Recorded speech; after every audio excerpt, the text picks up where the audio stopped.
À quel pourcentage tu penses être aujourd'hui toi-même, le Enguerrand profond? On a l'impression, intuitivement que, on est soi-même à 100 forcément. On a une personnalité profondément en nous, un ensemble d'envies. Je dirais, ouais, peut-être, c'est difficile en pourcentage, mais ouais, C'est peut-être assez 80. dur. Il y a eu pas mal d'étapes dans ma vie qui ont été un peu plus formatrices, mais aussi formatives Oui, et qui m'ont, un peu repoussé qui ont un peu repoussé mon moi vers l'arrière. Je pense en particulier aux classes préparatoires et du coup, je pense que j'avais beaucoup reculé à l'époque. Je devais être à 30 ou 40. Moi, ce qui m'a manqué, c'est l'humain vraiment en prépa. C'est ce qui a fait que je suis passé à 30. C'est que, je me suis senti complètement déshumanisé, en fait. Tu fais le clap ou tu le fais? non, toi?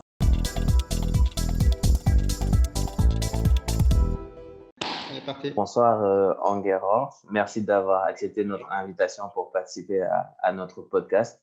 Enguerrand est Data Science et Innovation Manager aux Galeries Lafayette. Tout d'abord, comment vas-tu? Bah, écoute, ça va super bien et toi? Ça va très bien, content de te rencontrer. La question un peu kitsch que je vais te poser direct. Où est-ce que tu te vois dans 5 ans? Déjà pas confiné, on espère.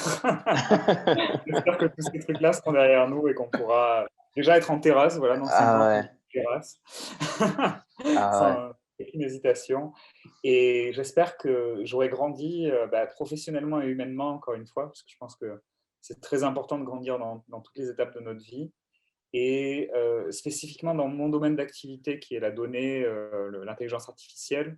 J'espère que j'aurai acquis assez de connaissances, rencontré assez de personnes aussi pour pouvoir avoir un véritable impact. C'est quelque chose qui me tient beaucoup à cœur, que ce soit un impact, sur, les technologies et la manière qu'on a de travailler dans l'intelligence artificielle et aussi c'est quelque chose qui est de plus en plus important avec le temps, mais un impact social aussi, que tout ce qu'on fait, ce que je peux, les projets que je peux gérer, les équipes que je peux gérer soient toujours motivés aussi par cette idée qu'on est dans un monde qui change. On l'a très très bien vu avec mmh. la situation actuelle et on ne peut plus se comporter comme avant.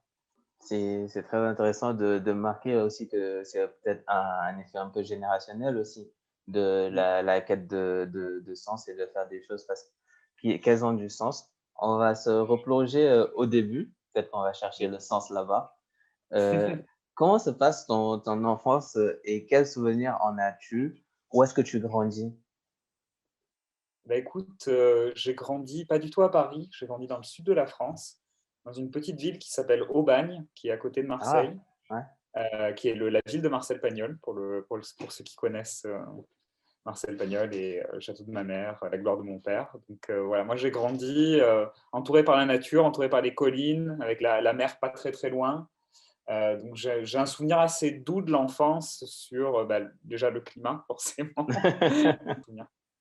Et quand je regarde cette enfance un peu entre guillemets, à la campagne, même si on est en fait pas dans une grande ville, on va dire. C'est ça. Et on revient, à quel point tu penses que ça te différencie aujourd'hui dans ta vie de tous les jours comparé à des gens que tu as pu rencontrer qui ont grandi plutôt à Paris, à Lyon, dans les grandes villes, à Marseille déjà, qui est plus à côté? Du coup, le fait de grandir dans une petite ville, rapidement, ça m'a donné un gros appétit aussi. Je me suis senti un peu bloqué entre les murs avec le désir de voir plus grand, d'aller chercher plus de perspectives professionnelles, de perspectives personnelles. Et donc, je voyais la grande ville un peu comme dans la chanson d'Aznavour, voilà, je me voyais déjà, c'était complètement ça, quoi. Oui. J'avais les étoiles de la ville dans les yeux. Donc, ce côté fantasmé de la ville, je pense qu'il m'a beaucoup marqué et il a contribué à construire mon récit personnel d'une autre façon. C'est quoi tes souvenirs d'école et quel type d'élève étais-tu à ces heures-là? Heu, Petit, j'étais un élève un peu pas renfermé, j'ai toujours été extraverti en fait, mais je me percevais un peu en décalage avec, le reste des enfants, hem, parce que enfin voilà, comment dire? J'étais un tout petit peu en avance scolairement, un petit peu en avance aussi sur, la façon d'aborder, le monde et du coup, je me sentais un petit peu en décalage donc une petite enfance, on va dire primaire, collège, un peu difficile Et puis après, petit à petit, l'acceptation de la différence, l'acceptation des forces qu'apporte la différence, mais aussi des forces que les autres apportent. Et donc, un rapport de plus en plus serein à moi-même, qui se concrétise vers le lycée et qui amène vers essayer de plus accepter une certaine expression de ma personnalité et pas forcément essayer de rentrer dans des cases, dans un certain modèle social, dans ce qu'on pouvait attendre de moi, mais aussi petit à petit construire ma personnalité, construire mon être tel qu'il est, enfin, tel qu'il commençait à être à l'époque. C'est une question que je pose assez souvent au début, mais je vais la poser tout de suite parce que ça découle de ce que tu viens de dire. À quel degré, si tu devais te noter de 0 à 100, à quel pourcentage tu penses être aujourd'hui de toi-même, en guérant, en profond? Ah, c'est une super question, ça.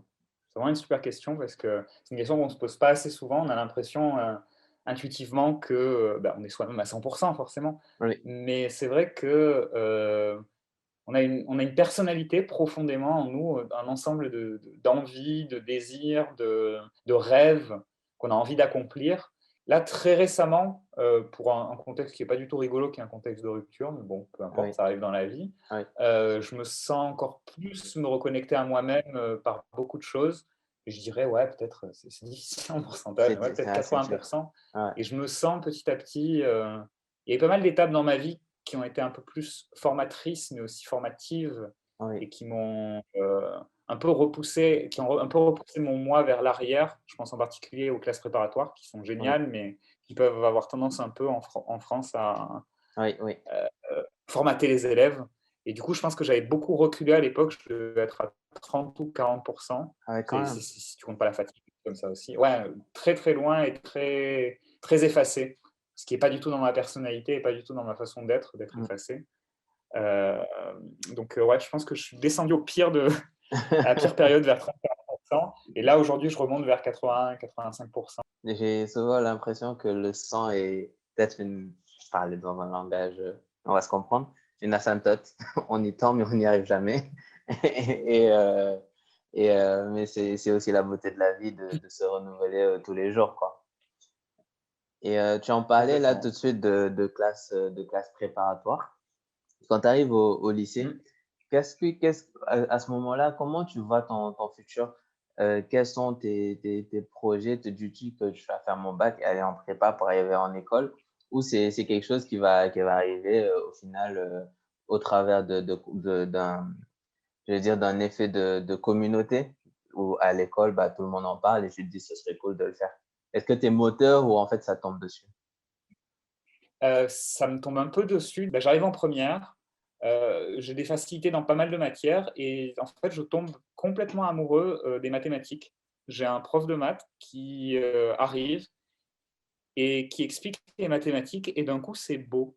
Ce qui a Ouais, toujours été juste, intéressant, facile, intellectuellement stimulant, d'un coup, ça devient beau. oui, C'est la première personne qui dit, il nous montre le tableau et il nous dit: «Vous voyez cette belle équation?» Et au début, je le regarde et comme, tout adolescent, voilà, qui a plein d'autres choses auxquelles il est en train de penser, les ouais, filles, la vie, hem, je regarde le tableau et je dis: «Bah non, c'est juste, des 3 lignes sur un tableau». Et en fait, oui. ça me perturbe tellement qu'ils me disent, «Beh, regarde comme c'est beau», que, ça m'interpelle et je rentre dans une espèce de spirale dont je ne suis jamais sorti où je me fais complètement happer par les mathématiques et ce qui fait que derrière le parcours vers la prépa, maths devient juste une évidence parce qu'il y a cette espèce de volonté d'aller au plus loin possible. En prépa, tu en parles tout à l'heure, tu dis que tu atteins ton minimum en termes de d'être toi-même. Comment ça se vit mentalement la prépa? Parce que ça peut être quand même un choc. Déjà, tu t'y attends pas forcément, enfin, même si on te dit: «Ah, ça va être difficile», tout ça, tu sais pas ce que ça veut dire difficile. Tu comprends que, tu vas passer un cap d'un coup, une marche. Oui, Mais tu comprends pas à quel point et à quel point, en fait, tu vas rentrer dans un mode de vie de concours, ce qui existe dans beaucoup de disciplines, ça oui, existe en médecine, ça existe, en droit, enfin, ça existe dans plein d'endroits différents. Mais c'est vrai que jusque-là, tu sais pas ce que c'est un concours. Tu sais pas que, voilà, tu as 2 ans où tu vas mettre la tête dans le guidon et en plus, ce que j'ai ressenti par rapport à d'autres camarades, c'est que et ce qui fait aussi que je suis tombé très, très bas, c'est le fait que c'est quand même un milieu d'initiés. Les gens qui ont Oui, dans leur famille un oncle, un parent qui a fait une prépa ou même un grand frère, ils vont être complètement, ils vont avoir tout un ensemble de clés pour oui, pouvoir lire ce milieu-là, pour pouvoir comprendre. Et en fait, il y a plein de choses qu'on ne te dit pas. Et je dénigre pas du tout la prépa. C'est un très beau système. Je continue à beaucoup aimer le fait en rencontrant une des difficultés les plus fortes intellectuellement, physiquement même, parce qu'il y a toute une préparation physique à avoir aussi, mais en rencontrant une difficulté d'un tel niveau si tôt dans ta vie, ça fait que tout ce que tu comptes par la suite, finalement, tu le compares toujours avec la prépa oui. et tu en ressors toujours en te disant ouais, mais en prépa, je faisais des nuits blanches où je révisais mes examens, des choses comme ça. Et tu as toujours ce. Et même quand tu discutes avec des gens qui ont fait la prépa 20 ans auparavant, ils ont ce discours-là aussi de ah, mais c'est quand même moins difficile que la prépa. T'en parlais tout à l'heure, tu disais que on te dit au lycée, où c'est un discours classique, tu sais pas ce que tu vas faire, va en prépa et tu auras Mm. 2 ans pour réfléchir. Est-ce que tu as le temps de réfléchir pendant Ouais, ces 2 ans-là? pas du tout. Tu absolument pas le temps de réfléchir. Tu fais tout sauf réfléchir. Et surtout, et ça pour le coup, c'est une forme de critique, mais on ne te demande pas de penser. On te présente pas quasiment pas les filières ou les endroits vers lesquels tu vas aller. Surtout quand tu rentres un peu dans des classes dites étoilées, enfin des Oui, classes un peu élitistes, oui, on va te formater aux grandes écoles. On va te dire Polytechnique, Centrale, l'ENS. Allez, il faut viser ces écoles-là, on va faire des épreuves blanches, tout ça. oui, Mais finalement, on ne te dit même pas ce que tu vas faire avec. Tu rentres dans quelque chose de très euh, déshumanisé, en fait. oui, Très, robotisé. moi, ce qui m'a manqué, c'est l'humain, vraiment, en prépa. C'est ce qui a fait que je suis passé à 30%, c'est que je me suis senti complètement déshumanisé, en fait. T'en parles depuis tout à l'heure de ce fameux 30%-là. Qu'est-ce que, à la sortie de la prépa, qu'est-ce que tu apprends de toi-même? Encore une fois, il y a cette sensation de faim, FAIM, de Oui, désir d'emmagasiner. C'est que voilà, j'ai été privé à quasiment 100% de culture et de sujets autres que les sujets très scientifiques, à l'exception de quelques cours de français ou d'anglais qui sont vraiment anecdotiques. Mais oui, j'étais privé de toute cette culture, donc un appétit encore plus développé et une grosse voracité qui va m'attendre à la sortie de la prépa. Un sentiment de plus jamais ça. Pas forcément eu des bonnes habitudes de sommeil, pas forcément eu des bonnes habitudes alimentaires.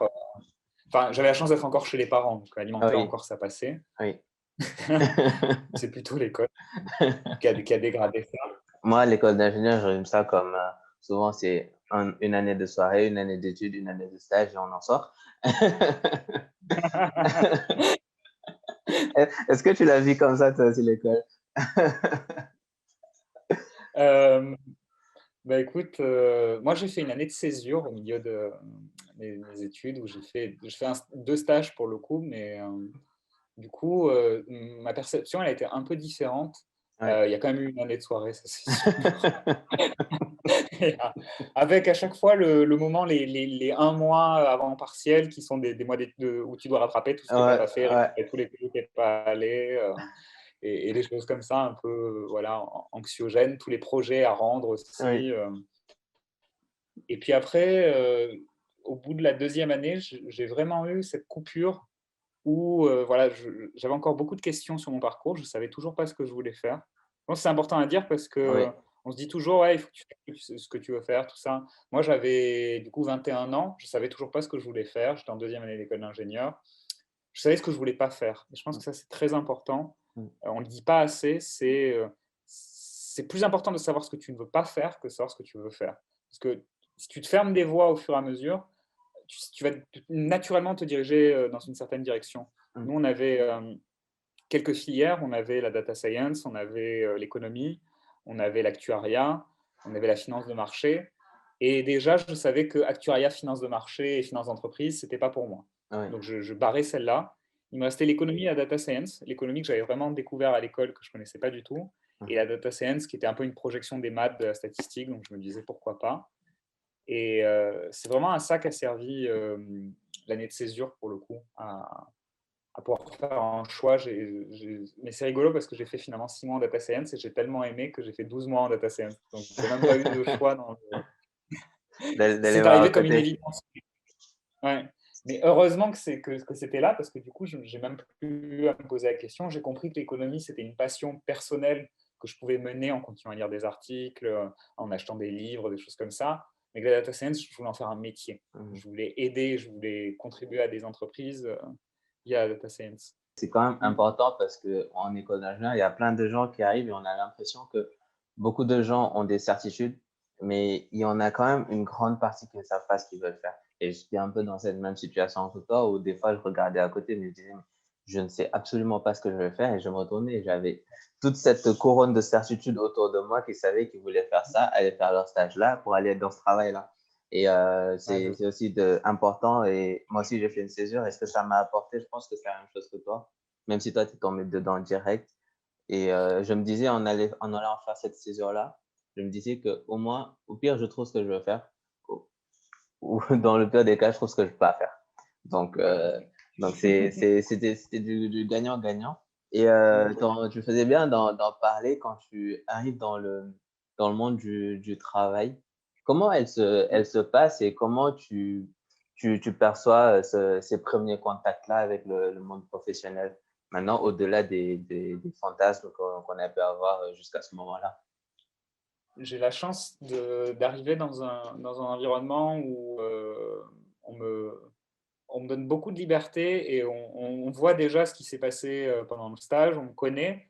Et donc, l'alternance peut être une continuation naturelle du stage, ce qui fait que finalement, je rentre directement dans les dynamiques d'équipe. En plus, je travaille dans une équipe data, mais au sein d'une direction marketing. Donc, forcément, les choses vont vite. Il y a beaucoup de turnover aussi. Oui. Donc, rapidement, j'ai beau être en alternance, je me retrouve presque dans, entre guillemets, les anciens, mais je fais mon expérience vite et je monte très rapidement en compétences.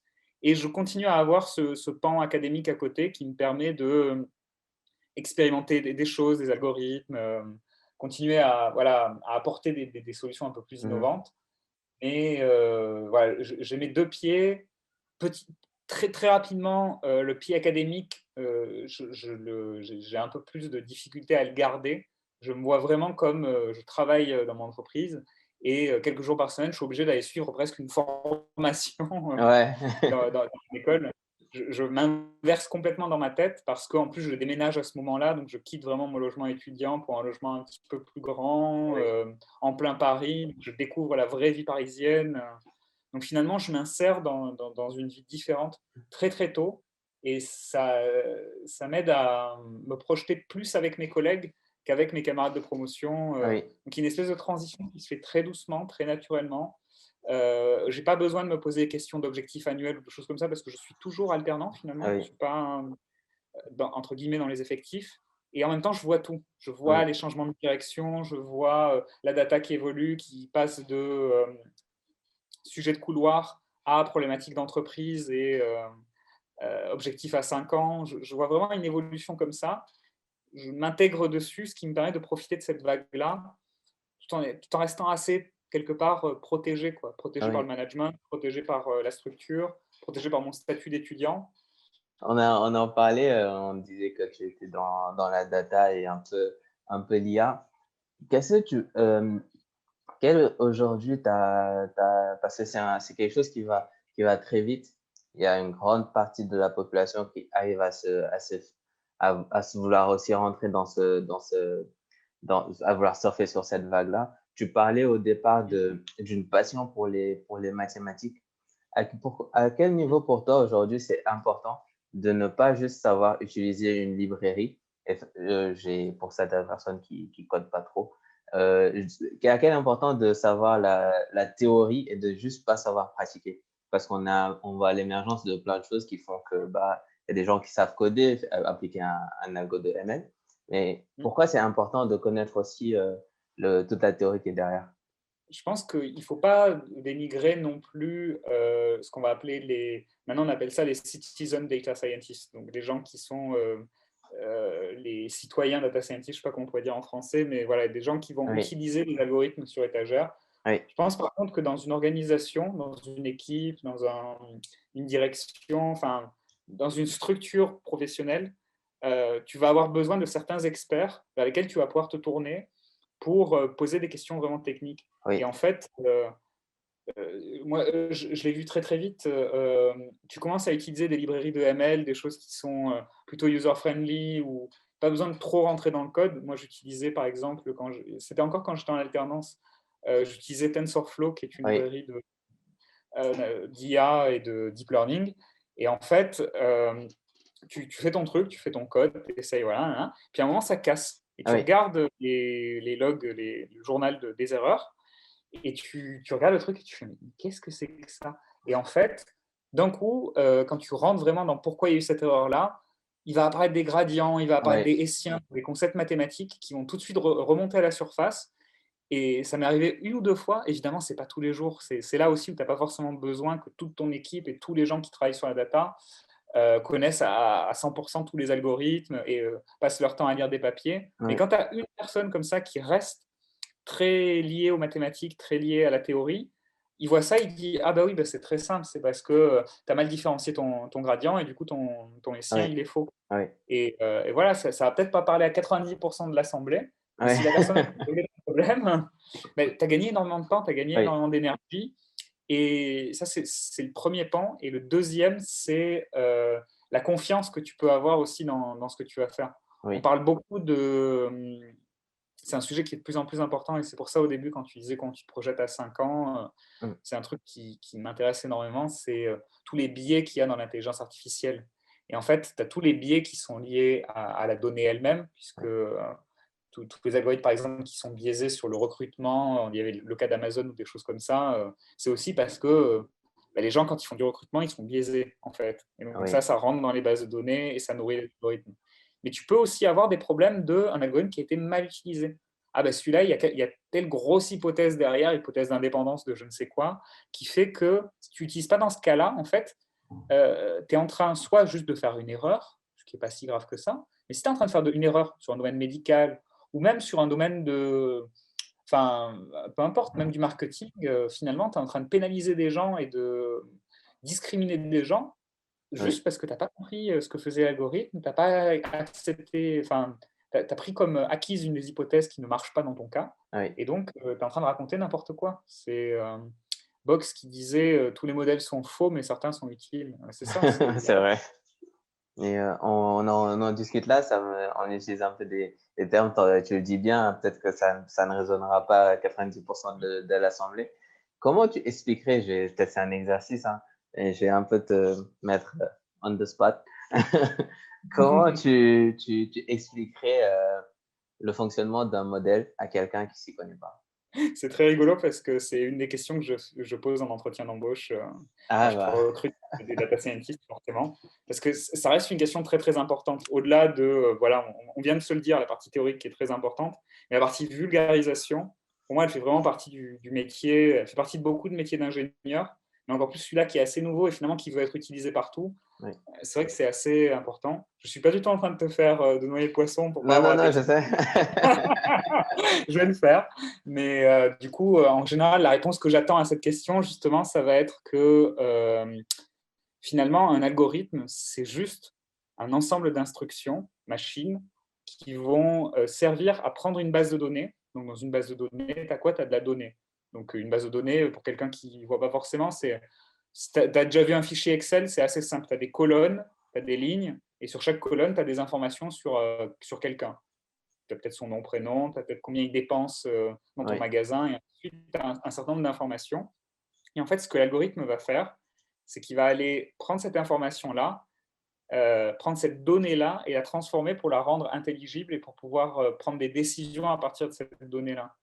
Ce qui fait que tu as des décisions toutes simples qui sont ben, est-ce que cette personne-là elle a droit à, je sais pas moi, à recevoir la newsletter ou pas, parce que oui. est-ce qu'elle a accepté de prendre la newsletter ou pas, ça c'est un Mhm, algorithme. mhm. Et après, si tu rentres vraiment dans ce qu'on appelle le machine learning, c'est quand, au lieu de donner à l'algorithme la règle, tu vas lui donner à chaque fois des exemples de la base de données que tu aurais en entrée de l'algorithme, ce que tu voudrais en sortie. Par exemple, est-ce que la personne, je devrais lui pousser une newsletter ou pas? Donc, tu notes pour peut-être aller 10 000 utilisateurs, tu dis bah, lui, oui, oui, non, lui, oui, lui, non, et ainsi de suite. Et ensuite, tu vas donner ça à un certain type d'algorithme qui, lui, va savoir observer l'entrée, la sortie, et dire ok, bon, je vais essayer, je vais prendre l'entrée, je vais la transformer, ça va me donner une certaine sortie, et je vais dire ok, je vais faire une prédiction. Et l'algorithme fait une prédiction. Et toi, tu as le vrai résultat. Donc Oui, forcément, comme tu as le vrai résultat, tu lui dis c'est ça ou c'est pas ça. Et finalement, l'algorithme, il va reprendre cette information et il va dire ok, bon, ben, là je me suis trompé, là je me suis trompé, là j'ai fait juste, là j'ai fait juste. Qu'est-ce qui fait que j'ai fait juste? Et il va oui, regarder et tout seul, il va s'adapter au fur et à mesure de manière assez itérative pour à la fin te donner le meilleur résultat possible en fonction de la donnée que tu as donnée. On dit souvent garbage in, garbage out. Si tu mets ouais, de la pourriture en entrée, tu mets de la pourriture en sortie. ouais, Et en fonction de la typologie de l'algorithme aussi. Il va toujours, l'algorithme lui-même, faire des hypothèses. Il va dire ah ben, je pense que cette donnée-là, elle est comme ci et comme ça. Si l'hypothèse elle n'est pas vérifiée par ta donnée, l'algorithme va raconter n'importe quoi. oui. C'est, Et je dis garbage in, garbage out. Et moi aussi, on m'avait dit un truc, c'est de ne pas aussi utiliser une scie pour couper du pain. Parce que des fois, on a tendance à sortir notre plus grosse armada, le truc le plus puissant qu'on a, alors que des fois, en fait, c'est juste deux cas, quoi. Donc, et c'est intéressant que tu le dises. Et j'aimerais aussi te poser cette question-là, parce que tu es aussi dans une position un peu managériale, on va dire, de gestion aussi de projet. Qu'est-ce qui fait la réussite d'un projet data pour toi? c'est que tu as réussi à faire que tu as embarqué les gens qui seront les utilisateurs finaux de ton projet. Typiquement, voilà, prédire si la personne elle est appétente à une newsletter ou pas. Tu as peut-être dans ton entreprise des gens qui poussent des newsletters, service marketing par exemple. Oui, Donc, tu les as emportés depuis le début pour comprendre la donnée parce que c'est eux qui la maîtrisent le mieux. oui, Et derrière, pour leur donner une solution qui soit la plus facile d'utilisation possible parce que chacun a un métier et la donnée, elle est là pour faciliter le métier des gens, mais jamais pour le remplacer et jamais pour le complexifier. C'est les deux choses qui font dans mon expérience, planter un projet data. oui, Et tu as fait en sorte voilà, que ce soit hyper opérationnel, hyper utilisé par les stakeholders de ton projet. Et tu as aussi fait en sorte que ça dure dans le temps. C'est oui, super si sur un test de 6 mois, ton algorithme il a généré 200 000 euros de bénéfices. oui, Mais si 2 ans après, tu le reprends, plus personne comprend le code, plus personne sait d'où vient le code, pourquoi il est utilisé, pourquoi tel label il est mis en place, en fait, tu jettes, tu oui, recommences. oui. Et il y a beaucoup de projets data, malheureusement, aujourd'hui encore, qui sont tu jettes et tu recommences. Mm, Et c'est très dommage, parce ouais, que finalement, tu refais toujours les mêmes choses. Et même pour des gens que tu peux avoir, que tu fais travailler sur ces projets-là, qui eux sont intéressés par faire des chatbots, ouais, faire de la reconnaissance d'images, ou je ne sais quoi, de la génération d'images même. Si tu passes leur temps à leur dire, bah non, en fait, là, tu dois travailler cette donnée-là, la transformer et refaire ce qui a été fait il y a 2 ans, mais c'était un stagiaire qu'on a pris, on n'a pas récupéré son travail, donc tiens, ouais. prends ce code-là, il fait 30 millions de lignes, et fais-moi-en quelque chose pour la semaine prochaine, j'ai une présentation devant le comité exécutif. Et tu en parles là de présentation devant le comité exécutif. Quand on a géré son projet data, qu'on a le produit et qu'on se fait ses slides pour aller faire cette présentation-là, sur quoi on met le plus d'emphase? On parlait tout à l'heure de vulgarisation, certes, mais sur quoi on met le plus, entre guillemets, d'importance? Parce qu'on va pas parler de technique et quelque part, c'est aussi de sortir un peu de sa zone de confort et de compétences, entre guillemets, même si on est compétent pour le présenter, c'est pour ça qu'on gère le projet, mais on va dire que c'est, entre guillemets, on part de l'hypothèse que c'est pas naturel, quoi. Déjà, on essaie de faire en sorte de ne pas se compromettre, c'est-à-dire simplifier et vulgariser, c'est pas rendre vulgaire. Je Oui, pense que c'est quelque chose qui est très important, c'est que parfois on a tendance à sursimplifier, justement parce qu'on a envie que ce soit impactant, parce qu'on a envie de faire rêver, et on va aller vraiment dans la caricature. Et si on va dans la caricature et qu'on n'a pas confiance en ce qu'on dit, on va se décrédibiliser, et il suffit d'une fois où tu te décrédibilises face à des interlocuteurs qui n'ont pas forcément le temps, qui t'en accordent parce qu'ils pensent que oui, c'est un projet ambitieux, que c'est un projet innovant, mais tu n'as qu'une chance, entre guillemets. À chaque fois que tu fais ce genre d'exercice, tu n'as qu'une chance. oui, Moi, j'ai beaucoup de chance dans l'entreprise parce qu'on a un comité qu'on a mis en place, un comité de data, où on a face à nous le COMEX une fois par mois, Oui, Mais une fois par mois, c'est aussi un grand oral. C'est aussi le moment où tu arrives et tu dois présenter tes projets. Donc ne pas se compromettre, simplifier l'information et la rendre digérable en quelques slides pour que ça puisse passer voilà, sur des gens qui doivent travailler sur la stratégie, qui doivent travailler ouais, sur les ambitions. Et en même temps, essayer de faire en sorte que commencer par, comme dans beaucoup de présentations en fait, dans plein de domaines, mais c'est quoi le message que je veux faire passer et en quoi j'ai besoin de mon interlocuteur. Et en fait, toute ta réflexion, tout ce que tu vas faire ensuite, tout ce que tu vas mettre en place, euh, l'architecture de tes slides vont venir de qu'est-ce que je veux mettre en avant, c'est quoi les ouais, 3 grands points, les 3 grandes caractéristiques que je veux mettre en avant, et qu'est-ce que j'attends d'eux. Est-ce que c'est une validation? Est-ce que c'est du budget? ouais. Est-ce que ça va être, je ne sais pas moi, des encouragements ou même voilà, une forme de reconnaissance, parce qu'on sait que Mm. c'est quelque chose qui est important aussi dans le travail, dans tout travail technique, d'avoir Oui. une reconnaissance vraiment de gens extérieurs, ou est-ce que c'est juste une information que tu dois donner? Ça va vraiment te diriger dans la bonne forme et ensuite, voilà, tu vas et après, c'est tous les conseils classiques que tu as sur une présentation, c'est que ça doit pas être la présentation le centre, ça doit être toi et ton Mhm. discours qui est au centre. Pas trop compliquer tes slides pour qu'il y ait les quelques idées clés. J'ai envie aussi de te poser cette question-là parce que c'est aussi quelque chose que je vois un peu. On jette data IA à plein de sauces. Est-ce que tu as eu à toi à déconstruire certaines idées reçues au sein de ton entreprise avec tes collègues au détour d'une tasse de café? Ouais, c'est quelque chose qui arrive assez souvent. Nous, on a la particularité aussi d'être une assez grande entreprise, ce qui fait qu'en fait, on est aussi beaucoup sollicité par beaucoup de partenaires extérieurs. Ouais, Et eux, pour le coup, ils sont là pour rentrer dans l'entreprise, ils sont là pour avoir des budgets, pour mener des projets.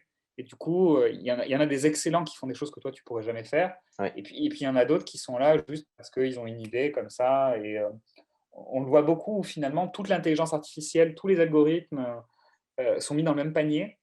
Et donc, les gens pensent que tout est pareil. Et souvent, tu as des mythes à déconstruire sur que l'IA ne peut pas tout faire, que la donnée fait énormément, en fait, que l'IA elle est juste là pour une espèce de dernière couche mm, au sommet de la pyramide. Quand tu as ta qualité de données, quand tu as tes flux, quand tu as centralisé ta donnée, tu as mis une gouvernance en place, tu vas respecter toutes les lois RGPD et compagnie, enfin, tout un package oui, de choses. Et par-dessus, la couche finale, c'est l'intelligence artificielle qui va venir donner de la valeur à ça, simplifier le travail. J'ai eu souvent aussi, soit autour d'un café ou même en réunion, à casser le mythe de «Ah, mais vous allez remplacer notre travail».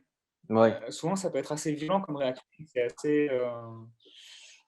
C'est assez logique aussi, c'est complètement compréhensible. Tu as quelqu'un qui fait le même métier depuis 40 ans, qui peut-être qui fait des tâches répétitives ou des choses comme ça, et qui ne va même pas se projeter sur ce qu'il pourrait faire s'il n'avait pas ces tâches répétitives à faire, parce qu'il oui, s'est habitué, ça fait partie de son quotidien, et c'est complètement compréhensible. mm, Mais avoir ce discours sur finalement la donnée, l'intelligence artificielle sont là comme un facteur pour gagner en puissance, un facteur d'empowerment, oui, de vraiment te redonner ton oui, humanité. Et je oui, pense que toutes les tâches qu'on peut remplacer par de l'intelligence artificielle, il ne faut pas qu'on voit ça comme une façon enfin, mhm, un regard un peu méprisant, mais je pense que ce sont des tâches qui sont pas celles qui sont celles dans lesquelles on met le plus d'humanité. oui, Prendre une base de données et changer les virgules en points, c'est peut-être bien, peut-être que tu avais quelqu'un à une époque qui faisait ça, mais aujourd'hui tu es super content d'avoir un logiciel qui fait oui, ça, et peut-être que cette personne-là, maintenant, elle fait des choses beaucoup plus intéressantes. À partir du moment où tu as l'IA qui fait la partie rébarbative et désagréable du boulot, oui. toi tu peux te concentrer sur ce qui est ton vrai métier. Personne C'est n'apprend à faire des tâches rébarbatives. C'est très intéressant comme approche que tu dis, parce que quand tu dis qu'à partir du moment où on peut mettre un algo d'IA dessus, c'est pour permettre d'avoir plus d'humanité en fait. C'est important aussi de Mmh. déconstruire toute cette image cinématographique qu'on nous a donnée de l'intelligence artificielle. On va passer un peu sur des sujets un peu plus légers, un peu plus détente. Qu'est-ce qu'il y a toi, à toi dans ta bucket list? quand j'étais plus jeune, c'était très simple, c'est dans ma tête, c'était faire un tour du monde et c'était voir tous les pays du monde, les 260 pays reconnus par, Ah oui. l'ONU et les voir un par un et connaître les cultures, tout ça. Je m'aperçois que logistiquement, c'est pas forcément très très facile, mais en tout cas, découvrir un maximum de cultures. L'autre, qui est sur ma bucket list, peut-être un truc un peu plus facile à faire, Ouais, toujours voulu faire un saut en parachute. C'est très bête. Ça fait partie des trucs qui seront assez faciles, un peu plus faciles à cocher, même s'il faut quand même, battre beaucoup de choses. j'en suis à 4. Mais bon, je pense que ça, c'est une autre histoire. Sans transition aucune, on va passer de parachute à argent. Rien du tout. C'est un sujet qui me tient un peu à cœur parce que je vois de là où je viens, de mes origines, parce que je suis venu en France plus tard. J'ai rencontré plein de gens qui étaient perdus à partir du moment où ils ont commencé à gagner leur vie.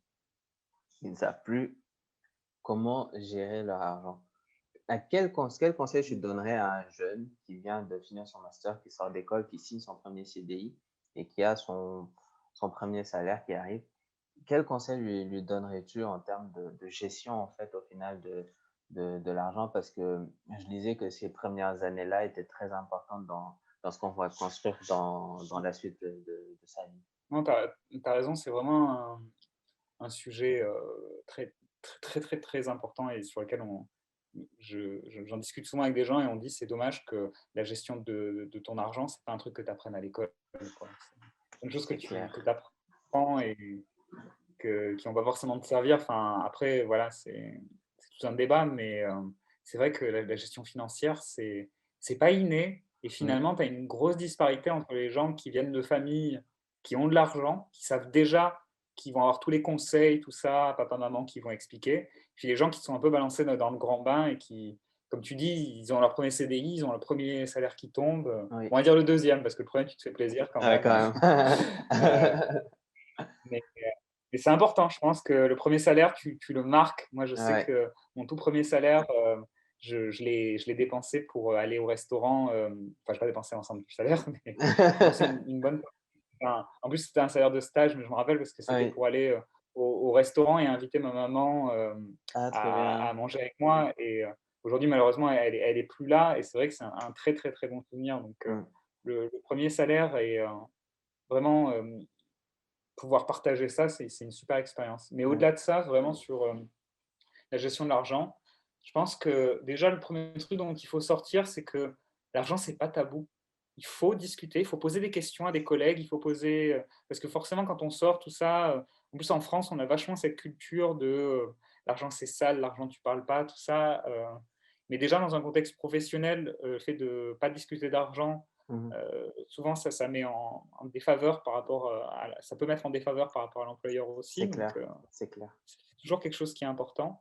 Et dans ta gestion quotidienne, je pense que ce qui est important, moi, ce qui m'a aidé, et j'ai fait l'exercice récemment, c'est sur quelques mois, tu dépenses, tu regardes combien tu dépenses et tu regardes combien tu dépenses par type de dépense. Aujourd'hui, avec toutes les banques modernes, voire même avec les néobanques, Oui. euh, Tu as des beaux tu as rapports. l'information qui est très facilement à disposition. Et tu regardes et tu dis, OK, le logement, ça m'a coûté tant, l'électricité, ça m'a coûté tant. Oh, il y a la box, les abonnements. On vit avec de plus en plus d'abonnements, les Netflix, les Spotify, les machins.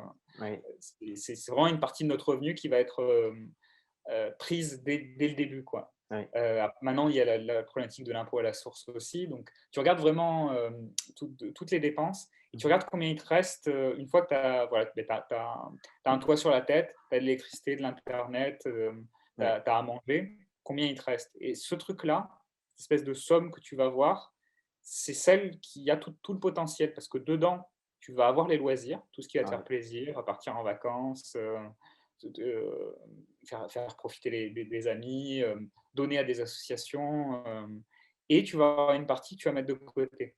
Et Oui. ça, c'est ton patrimoine que tu vas constituer. Et même si tu mets que 100 euros de côté, c'est pas grave. Tu as Oui. fait cet effort-là, tu as commencé à t'habituer toi-même à te dire ouais, que tu mets une partie de ton argent de côté. Et quand tu vas changer de salaire, quand ton mode de vie va changer, je pense pas que ce soit quelque chose, enfin, en tout cas moi, c'est pas un besoin que je ressens de faire mon budget mois par mois, Oui. compter au moindre centime. Mais à chaque fois que tu as des grosses évolutions, tu as changé de poste, tu as changé d'entreprise, Oui. te reposer la question et te dire: «OK, Et parfois, ça peut être parfois, tu te rends compte que tu vis un tout petit peu au-dessus de tes moyens et tu peux recalibrer. Descendre Parfois, un ça peu. peut être l'inverse. Ça peut être, ah ben, en fait, je m'en étais pas aperçu, mais mon mode de vie a changé. Du coup, j'ai un petit peu plus pour vivre et bah, plutôt que d'en profiter un tout petit peu plus ou de mettre un tout petit peu de côté, je gaspille parce que je ne me suis pas aperçu, voilà, de Ouais, cette opportunité que j'avais. ouais. Donc vraiment se poser, vraiment regarder, son argent en face, Oui, quoi, oui, parce que c'est une partie de ta liberté. L'argent, ça fait pas le bonheur. Par contre, c'est ce qui te permet de conquérir une partie de ta liberté et une partie de ton indépendance, quoi. mm, On n'est pas fait non plus pour être esclave c'est clair. je ne vais pas rentrer dans les thèses capitalistes ou quoi que ce soit, mais on n'est pas fait pour être esclave d'un certain système. On est fait aussi pour être acteur. Et aujourd'hui, on vit dans un système capitaliste dans lequel tu es acteur quand tu as du capital. Et Mm. c'est pas quand tu as 40 ans et que que ta vie commence vraiment à partir, enfin à partir, à À avancer. décoller, qu'il Oui. faut te poser la question, à avancer très vite. C'est avant, c'est dès le début. Et tu peux te faire aider, tu peux te faire accompagner. Non, mais c'est très important que tu le dises parce que en fait, c'est un manque d'accès à l'information et on vit dans une société où c'est tabou pour absolument aucune raison. Et c'est pour ça qu'aussi j'essaie de pousser cette question-là pour ceux qui n'osent pas la poser ou qui n'ont pas juste accès, comme tu dis, à avoir de la chance dans leur cercle familial ou amical d'avoir accès à ça. Et ce que tu as dit aussi, c'est très important de dire que c'est dommage qu'on ne nous apprenne pas à l'école à remplir sa feuille d'impôt, à gérer son argent. On rentre dans le dernier segment de cet entretien où je vais te poser des questions rapides. Allez, on est parti. Top 5 de tes lectures. Le top 5 de mes lectures, en premier, sans aucun doute, les autres sont peut-être plus difficiles, mais en premier, tu as Les Hauts de Hurlevent. Mhm. Excellent bouquin, Émilie Brontë, fantastique. Après, tu vas avoir complètement un autre registre, mais Mrs. Dalloway, super bouquin, hyper intéressant, Virginia Woolf. Après, je mettrai aussi, peut-être, même si on en revient, parce qu'on lit ça souvent quand on est jeune, mais Le crépuscule des idoles de Nietzsche. Ça Oui. reste un bouquin très accessible et qui m'a beaucoup marqué dans ma vie. Mhm. Tu en avais un qui est sur un autre domaine. On parle souvent, surtout en commerce, en économie, tout Mhm. ça, de l'art de la guerre. Oui. Mais moi, je citerai Les 36 stratagèmes, qui est un bouquin encore antérieur, Mhm. qui est assez intéressant. Une chanson ou un artiste qui te replonge dans l'émotion de l'enfance. C'est rigolo parce que c'est pas un artiste heureux, mais c'est quelque chose que j'ai beaucoup entendu. Je pense à Jacques Brel, les Ah chansons ouais. de Jacques Brel. Qu'est-ce que tu écoutes aujourd'hui? Je suis assez éclectique dans ce que j'écoute. Je n'écoute pas tous les styles non plus, mais ça va être du rap, du Mhm. rock, un peu de musique électronique aussi, pas tous les groupes, mais un peu de musique électronique. Et puis en ce moment, pareil, j'ai toute une passion pour le Brésil et le portugais en ce moment, donc Ouais. la musique populaire brésilienne. C'est tout un genre qui gagne à être connu. Des chanteurs comme Caetano Veloso gagnent vraiment à être connus. C'est très agréable. 5 personnes avec qui tu voudrais pas partager un repas dans un restaurant, dans une intimité pour avoir une discussion la plus agréable et instructive possible et imaginable, qu'ils soient encore là ou partis. Pour avoir entendu récemment à la radio Barack Obama, je serais très heureux. Ce serait un vrai plaisir d'échanger avec Barack Obama. Après, je dirais John Nash, mathématicien, peut-être Virginia Woolf, pour Ouais, le coup, on parlait tout à l'heure. J'ai envie de citer aussi, même si je dois l'avouer, je le connais peu, oui, mais chaque interview que j'ai vue, chaque chose que j'ai vue sur lui m'a profondément touché. C'est Thomas Sankara aussi. oui. Euh, Pas forcément quelqu'un que tout le monde connaît, mais je pense qu'il a eu une vie très difficile et très pleine de combats. Peut-être quelqu'un d'un peu plus qui a vu beaucoup de choses, un peu plus aventurier, qui a vécu peut-être Amelia Earhart ou Oui. des personnes comme ça, une femme qui a vraiment changé une époque. Mm. Si on fait un focus sur Virginia Woolf, si si on suppose Mm. qu'elle est en face de toi, Quelle est la première question que tu lui poses? Je lui demande peut-être, enfin, parce que c'est une question personnelle que je me pose, Oui, quelle est la part de sa vie qu'elle a mis, quelle est la part de fiction? Parce qu'on sait qu'il y a beaucoup de choses sur sa vie dans ses œuvres quand même. oui. Mais voilà, où est Virgilien dans son œuvre? Euh, qui aimerais-tu Voilà. voir nous raconter son histoire? Mon tout premier stage, je l'ai fait dans une ONG qui s'appelle Bibliothèques sans frontières. Oui, Et au sein de cette ONG, il y a une personne, enfin, la directrice de tout ce qui est éducation s'appelle Mu Chang Pech. Et c'est une personne qui a une vie, qui a une vie très très intéressante, qui est extrêmement brillante, que je respecte énormément, et qui a beaucoup fait de choses. Et on s'est beaucoup parlé dans ce podcast oui, d'éducation, d'école, tout ça. Et oui. elle est passionnante sur ces sujets-là. En tout cas, merci beaucoup à toi pour ton temps et pour ta générosité. Je te laisse le mot de la fin.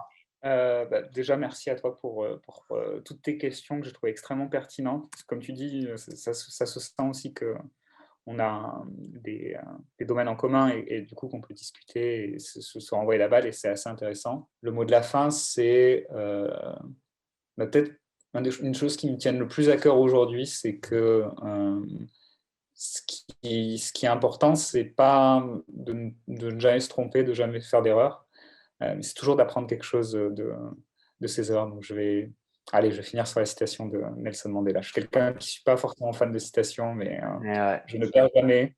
Euh, soit je gagne, soit j'apprends.